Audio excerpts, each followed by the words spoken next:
Meu Senhor e meu Deus, creio firmemente que estás aqui, que me vês, que me ouves. Adoro-te com profunda reverência. Peço perdão dos meus pecados e graça para fazer com fruto este tempo de oração. Minha Mãe Imaculada, São José, meu Pai e Senhor, anjo da minha guarda, intercedei por mim. A primeira leitura da missa de hoje começa com umas palavras que nos servem para falar estes 10 minutos com Jesus. Diz assim o livro dos Atos dos Apóstolos: Naquele tempo a palavra de Deus crescia e multiplicava-se. E ficamos por aqui. A palavra de Deus crescia e multiplicava-se. Como é que é possível que tenha crescido tanto e se tenha multiplicado tanto aquela boa nova que os apóstolos propagavam? Sem dúvida pela ação do Espírito Santo. Nada seria possível sem ele. Mas o Espírito Santo que tu, Senhor, prometeste que havias de enviar, não fez tudo sozinho. Quis servir-se de pessoas que espalhassem a fé. Um historiador romano dos primeiros séculos, Tácito, dizia, referindo-se à expansão do cristianismo, que era um verdadeiro contágio. E um contágio feito não apenas por umas quantas pessoas, mas todos os seus fiéis eram apóstolos. Foi assim que se transmitiu. Era assim que a palavra de Deus crescia e se multiplicava. As pessoas iam falando umas às outras, começando pela sua própria família. A mensagem cristã foi penetrando em todos os setores da sociedade. Havia cristãos que eram de condição humilde, pescadores, havia cristãos que eram de classe alta, como o cônsul Clemente e a sua mulher Domitília, havia comerciantes, médicos, juristas, até escravos, que eram cristãos. Ao mesmo tempo, a mensagem cristã não se deixava condicionar pelos critérios da sociedade de então, mas ia transformando a sociedade. E assim temos pais de família que anunciavam o cristianismo aos seus escravos e escravos que transmitiam a fé aos seus amos. E temos escravos que se tornaram papas, como o Papa Calixto.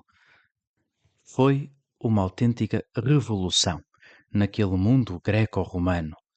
Uma revolução animada pelo Espírito Santo e propagada por cada membro da Igreja. Todos eles sabiam, todo cristão sabia, que era responsável por transmitir a sua fé. E não pensemos que isto foi algo de fácil, bem sabemos que não foi. Houve um confronto com o mundo pagão. A mensagem cristã chocava com a mensagem da época. Havia muitas acusações contra os cristãos, sobretudo pela sua presunção, dizia-se, de pensarem que tinham a fé verdadeira e de não adorarem os outros deuses que se adoravam na Roma imperial, de dizerem que não era lícito prestar culto a esses deuses. E começou a haver uma certa perseguição logo desde o princípio. Bem, mas por que estou a falar disto agora?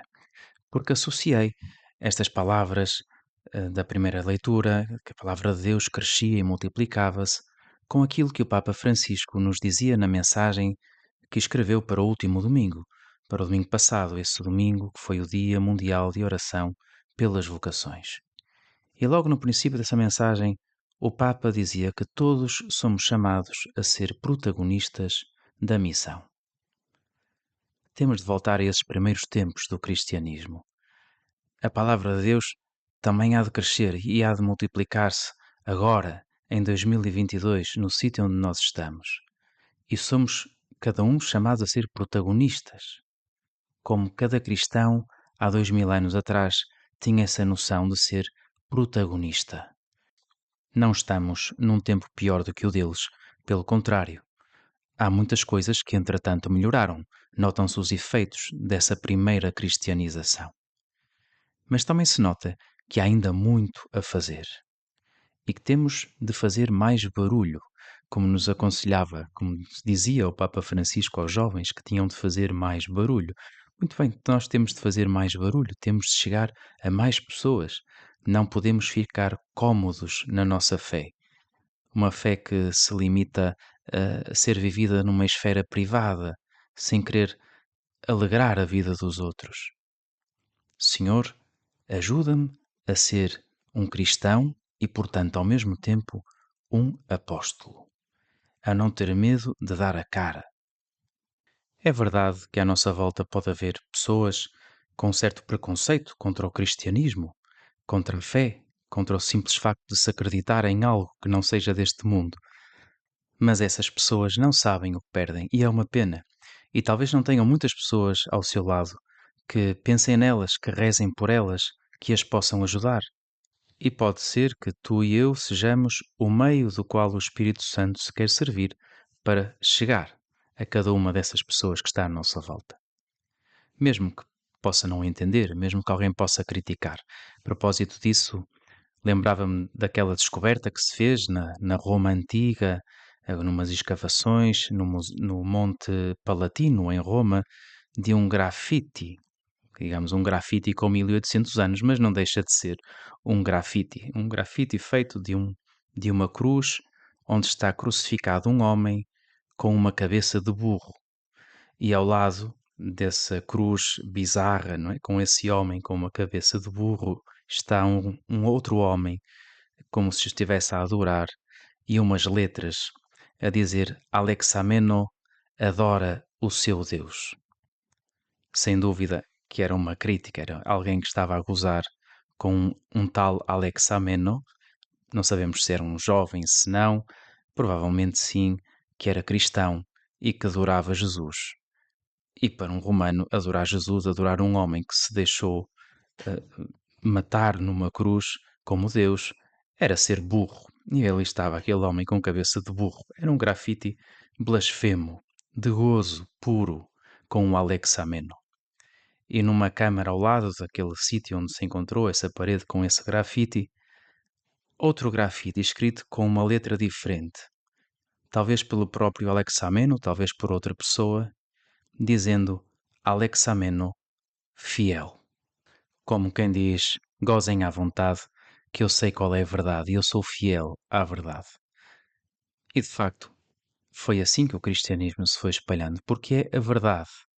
Apesar de muitas coisas más que foram acontecendo ao longo da história, não deixa de ser a verdade que Jesus Cristo encarnou, que o Verbo encarnou, que se fez homem, que deu a sua vida por nós, que veio para nos salvar, que morreu numa cruz e que ressuscitou ao terceiro dia e que depois subiu aos céus. Isto é a verdade. E que não nos abandonou e que está sempre conosco, ao nosso lado, e quis ficar presente nos sacramentos, na Eucaristia, onde o podemos receber. Isto é a verdade. E por isso é que esta verdade dura há 2000 anos e continuará a durar até ao final dos tempos. Os primeiros cristãos tinham esta consciência de estar na verdade e por isso não desanimavam neste contágio da fé. Senhor, ajuda-nos, também a nós, a não desanimarmos, porque nós sabemos quem Tu és. Nós sabemos que Tu és o Filho de Deus vivo. Nós conhecemos-te e queremos conhecer-te cada vez melhor e queremos que muitos outros te conheçam.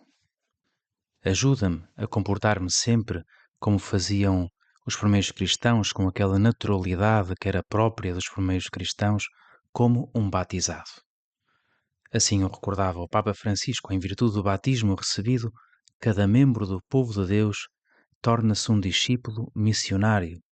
Cada um dos batizados, independentemente da própria função na Igreja e do grau de instrução da sua fé, é um sujeito ativo de evangelização.